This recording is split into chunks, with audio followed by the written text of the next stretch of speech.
an honor to be your friend. It is an honor to have you as part of the care network that is the Mayo Clinic, that is Southern Minnesota. Diane, thank you. Yeah, thank you. Thank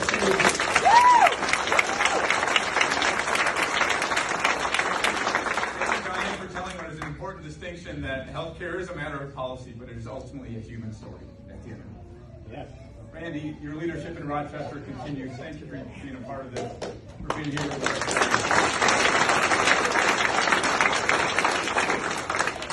My union electricians here in IBEW 343, thank you graciously for helping.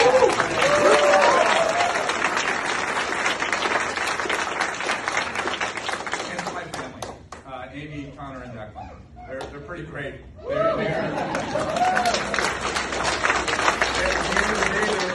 They're everything, and to have a partner in life, those of you who have been able to have partnership in life, true partnership, know how important it is to get through life with, and Amy is just that. And Amy, the day after the election last year, was the very first person to nudge me in the elbows and say, "You're not quitting now." It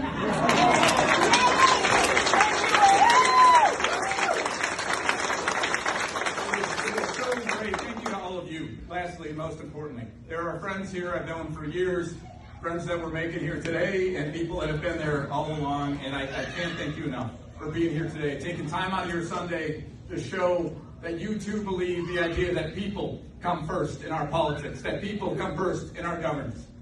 Now, I'd love to give you a chance, because if you didn't get a chance to know me last time around, that's all right. We're starting from a good place here today, because I'd love to get a chance for you to know me, for us to talk about where we are right now, where we are, what the state of things is, and most importantly, what we can do about it. So my name is Dan Feehan, and I am running for Congress to represent all of Southern Minnesota.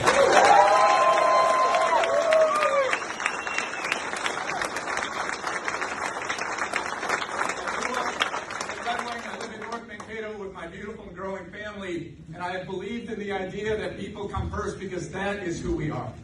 It is the idea that we take care of each other as neighbors, that we look out for each other.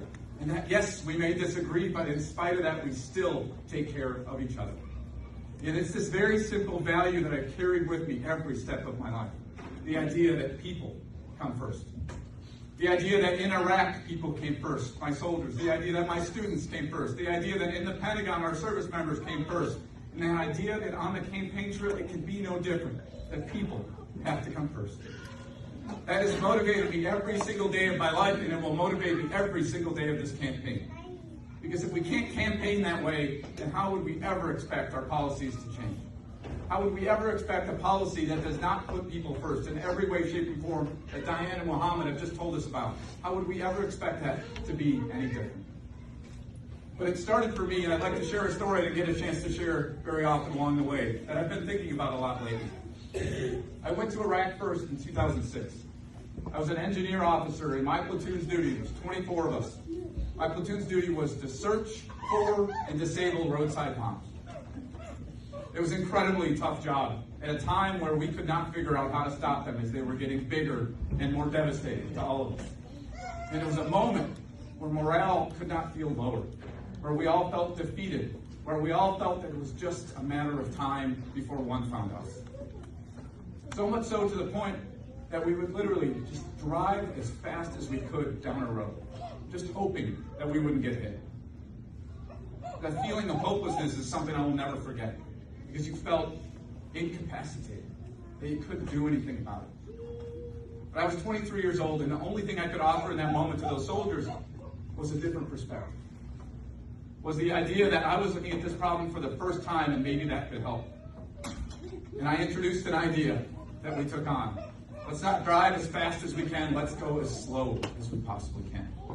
Let's not keep the shutters on inside the vehicle, let's get out of the vehicle and see what we can find. And sure enough, roadside bombs are incredibly difficult to spot there on the road. But sure enough, if you get off the road, it changes. And we would find suddenly we could see this thin copper wire that would help detonate the bombs leading out, and it stuck out in nature. And suddenly every one of those 24 soldiers was empowered with a very simple task. They were the eyes, the ears, the voice of that platoon to solve this problem. And if they could find that copper wire, we could stop the bomb before it stopped us. And suddenly things changed. Suddenly morale lifted with the idea that we had some agency over our fortune, that we had some way to stop that devastating thing that was in front of us, and that we could get home safely. I tell this story because I think about it a lot. I think about it a lot of days from there. But I tell this story to you today because I feel like in our politics, in our lives, and in 2019, we are just driving as fast as we can right now, with the hope that we won't get hit, with the hope that this politics will somehow change, with the hope that policies that impact us in the slightest and largest of ways will simply get better. And the longer that takes, the more you just go as fast as you can, you start to lose hope. You start to feel defeated, that you have no agency, that you have no way to change our current situation. And I'm here to tell you, it doesn't have to be that way. We have a representative in Congress right now, in Jim Hagedorn, whose words are often known more than anything else. But I'm not going to talk about his words today. They speak for himself. In the Army, there's a motto, deeds, not words. It is his actions that speak for him. It is his action in taking money from corporations and pharmaceutical companies, big oil companies, and then standing idly by as a trade war rages on in southern Minnesota, as farmers who have been let down, frankly, by both political parties, sit there and expect something to change, and nothing does. It is his lack of action that allows ethanol waivers to be given to big oil companies on the backs of our farmers. It is his inaction why Congress has not made generic prescription drugs a possibility in this country. It is his lack of leadership and his idea that people come last that is our current reality. And it just isn't a matter of rhetoric, it's a matter of people. There's two communities in southern Minnesota that if you don't have on your mind, you should be thinking about a lot right now. Sleepy Eye in Brown County, Winnebago in Faribault County. If you didn't know, in the last 6 weeks, two devastating things happened. In Sleepy Eye, at the Monty canning plant closed. In Winnebago, an ethanol plant called Corn Plus closed. Between the two of them, just two plants alone, that's 400 workers. 900 farms impacted immediately. 400 people who did not know where their next income was going to come from. 900 farms that suddenly had no market for their crops. Instantly. These things happen for a number of reasons. But these things happened and nothing was done about it because of people like Jim Hagedorn, who have supported the trade war, who have supported ethanol waivers, and who have supported the idea that we get tax cuts to the richest corporations. The DeMonte's plant's headquarters is in Singapore. These actions have consequences, and Jim Hagedorn embodies the idea of inaction, a lack of leadership, and the idea that people are coming last right now. But the good news is, elections are a chance to imagine a new reality. Imagine, thinking about Winnebago and Sleepy Eye, imagine this happens. And imagine those 400 workers with strengthened labor laws are unionized labor, and that cannot happen instantly. They cannot have their jobs taken away instantly. Yeah.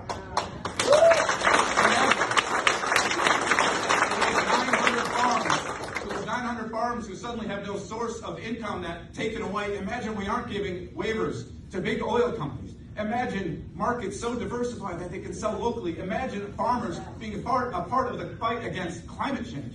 Yeah.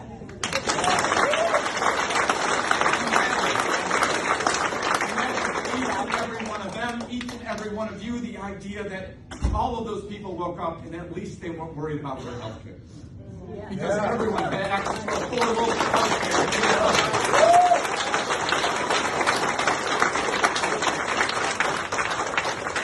All it takes is a new perspective.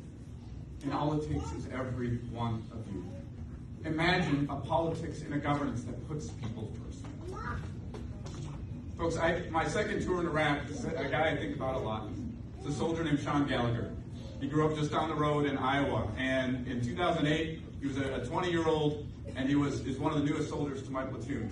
At the time, we have 50 scouts and snipers that he's a part of. And we're on a mission, a very difficult one, going down the road, and we were luckily enough, we spotted a roadside bomb. Except this one we couldn't disarm in the way I described earlier. And this one, incredibly devastating because it had a copper plate that was a part of it that when detonated would turn into a slug that could penetrate any of our armor. It's a terrible situation. Sean Gallagher was a kid looking for his role, looking to play his part, and looking for a simple way to step up. And he was the gunner on the very first vehicle in our convoy. And I turned to Sean Gallagher in that moment and I asked him to step up. Sean Gallagher was manning a machine gun, 50 caliber machine gun. This is not a weapon meant for great accuracy, but it's a weapon powerful enough to stop this bomb. And I asked Sean to do an incredibly difficult thing, and to shoot it just once. Take one single shot, which is incredibly difficult to do, but Sean Gallagher did not hesitate in that moment. He tapped it just one time, and one single bullet left his weapon.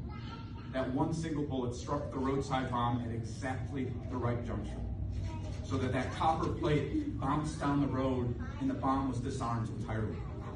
To this day, my 37 years on this earth, I have never seen a human being do something more impressive with the stakes so high. All Sean did was just do his part, realizing that those 50 soldiers were not going to get through that moment alone without him doing his part. And so when you think a sense of hopelessness, when you think a sense that you can't stop this feeling of what we have today, you're wrong. You can all be a part of it. And I'm going to work my tail off, but it's not about me. It's not about a yard sign. It's not about any of that. Literally, everyone in this room has the power to win the election in 2020. You have that power. And you are empowered to do just that. And so I'm going to ask a lot of you, and I hope you've signed up to volunteer at some point during the campaign, I have one very simple ask that I'd like to take away for all of you today. At home on your refrigerator, everyone's got a very special spot where either artwork goes. We've got some artwork right there that the puppy hasn't been able to reach thus far. Sometimes you put bills there. You know the spot I'm talking about. This is the spot, every time you open and close that fridge, it is staring at you right now. I want each and every one of you today to take home with you 2 voter registration forms. Hold them in your hand till you get home, till you get to that refrigerator, and put them on the refrigerator right there. And do not take them off the refrigerator until you find 2 people in your life. 2 people in your life who you know are not engaged in politics, who you know did not vote or don't care about voting, and who you know need a sense of hopefulness in their life. Find them, get them to register to vote, and tell them about the idea of putting people first. That's your job. That's your task. That's the first thing I'm going to ask of you here today. But it's such a powerful one. Think of that if you all did that here today. That is hundreds of people to engage in our politics at its potentially its worst time ever. And engaging with it with a hopefulness and a belief that how we campaign is how we will govern. And the idea that either everyone matters or no one does. And the idea that we're going to do it together. That never I alone could do it. It's not how the world works. It's not how hard problems are fixed. I am so thrilled to be on this fight with you. And I'm going to fight like hell. I can't wait.